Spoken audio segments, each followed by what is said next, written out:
L'Esprit Saint de notre Pré-Clest le 30 août. De l'an 2025 a dit ceci. La moi des enfants d'Israël, en son NS de la sur Shunlan est la du Nouveau Testament. Alors est-ce vrai? C'est vrai. La tête, celle de Jacob. L'époque de l'Ancien Testament, la a enfant pour Jacob. La moi de ses enfants. Soit six fils, et aussi une fille.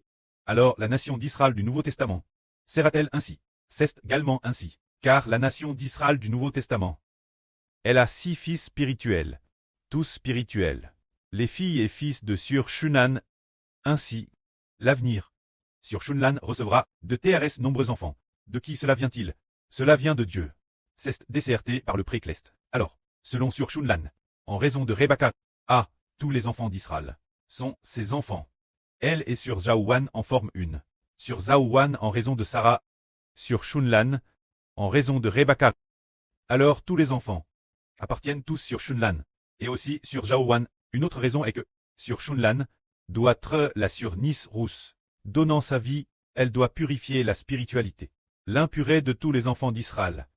Ainsi parlant, tous sont ses enfants. Et aussi les enfants de Sur Zaouan. Hier, le pré a fait comprendre une chose, frère Ashbert. Concernant les deux sur Shunlan et sur Zaouan. Ces deux sur ont des missions différentes. Les raisons pour lesquelles elles deviennent reines sont différentes. Sur Shunlan devient reine. Parce qu'elle est la sur Nis rousse. Donnant sa vie, purifiant l'impurée de tous les enfants d'Israël. Quand sur Zaouan, elle devient reine.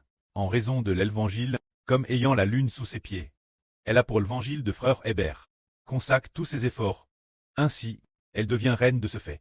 Tandis que sur Shunlan, c'est en raison de la sur Nis rousse. Qu'elle devient reine, bien et sœur pour ces deux sur. Tous les enfants sont les leurs. Par conséquent, le Pré-Clest établit cela terrestre quitablement. Et c'est aussi merveilleux, n'est-ce pas?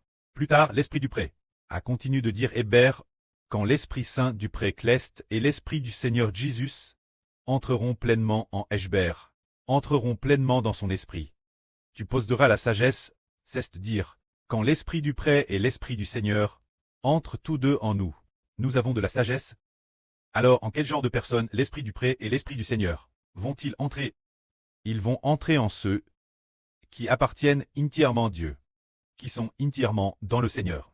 Si nous avons des contacts excessifs avec notre famille, ou une relation trop intime avec les gens du monde, une relation de trop grande proximité, alors l'Esprit du Pré et l'Esprit du Seigneur n'entreront pas en nous. Et nous n'aurons pas de sagesse, car la sagesse vient de Dieu et du Seigneur. Toute la sagesse et l'intelligence viennent du Pré-Clest et du Seigneur. Alors, faisons de notre propre vase. Quand nous aimons rompre toute relation avec les choses du monde extérieur. Tout comme l'apôtre Paul a dit, j'ai été crucifié avec Christ, et si je vis ce n'est plus moi qui vis, mais c'est Christ. Alors Paul avait évidemment une grande sagesse, car il n'appartenait plus au monde, ni plus aux enfants des parents terrestres.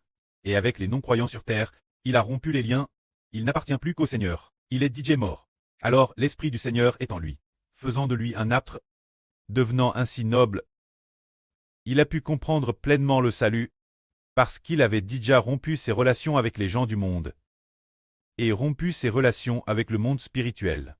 Ainsi le Seigneur l'a grandement utilise. L'Esprit du Seigneur et l'Esprit du Pré-Clest y entrent, et l'homme a de la sagesse. Que la gloire soit rendue au Pré et au Seigneur. Amen.